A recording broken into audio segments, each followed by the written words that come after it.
Hello friends, வணக்கம். ஆண்கள் செய்யக்கூடிய தவறுகள் பிஃபோர் மேரேஜ். இது வந்து ஆலோசனையில நான் ரிசர்ச் பண்ண சில விஷயங்கள். நெறைய ஆண்கள் பிஃபோர் மேரேஜ் வரும்பொழுது, அ பிஃபோர் மேரேஜ் அவங்க பண்ணுன தவறுகள்னால, ஆஃப்டர் மேரேஜ் என்ன கஷ்டப்படுறாங்க? அப்படின்றத நெறைய பேர் என்ன தவறா புரிஞ்சு வச்சிருக்காங்க ஒரு விஷயத்தன்னா, அடிக்கடி அவங்க வந்து மாஸ்டர்பேஷன் அடிக்ஷன் ஆகுறதுனால, ஆஃப்டர் மேரேஜுக்கு அப்புறம் கஷ்டமா இருக்கு அப்படின்ற ஒரு புரிதல் புரிஞ்சு வச்சிருக்காங்க.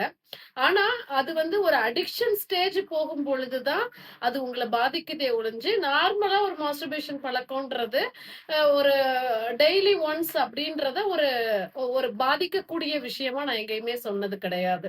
அது பாதிப்பும் கிடையாது. ஆனா, அது தாண்டி மாஸ்டர்பேஷன் தாண்டி என்னென்ன தவறுகள் பண்ணும் பொழுது, அது ஆஃப்டர் மேரேஜுக்கு அப்புறம் அவங்கள பாதிக்குது அப்படின்னு பார்த்தா, ஃபர்ஸ்ட் விஷயம் இன்னைக்கு உள்ள இளைஞர்களுக்கு மேரேஜ் ஆகுறதுக்கு ரொம்ப டிலே ஆகுது. ரொம்ப ஏஜ்டு ஒரு 28 ஆர் 30 பிளஸ்ஸுக்கு இல்ல 35 பிளஸ்ஸுக்கு அப்புறம் தான் மேரேஜ்ன்ற ஒரு விஷயமே நடக்குது.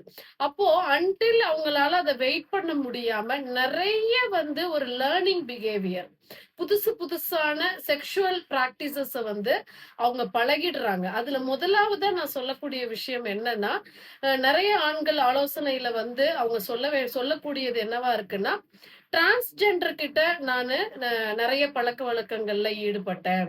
அவங்க கிட்ட நெறைய கான்டாக்ட் வச்சுக்கிட்டேன்.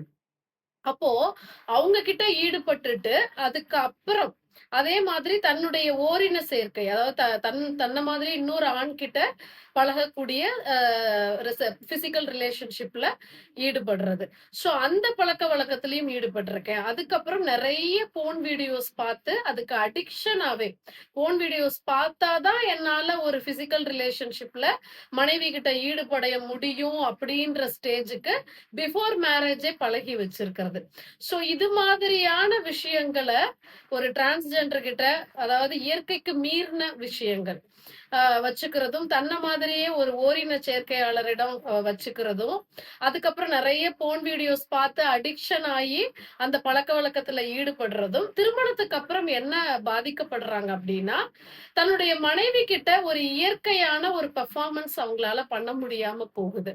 மனைவி கிட்டயுமே அந்த எக்ஸ்ட்ரீம் லெவல எதிர்பார்க்கறாங்க. அதாவது தனக்கு ஏற்கனவே கிடைச்ச அந்த லேர்னிங் பிஹேவியர்ஸ் இருக்கு இல்லையா?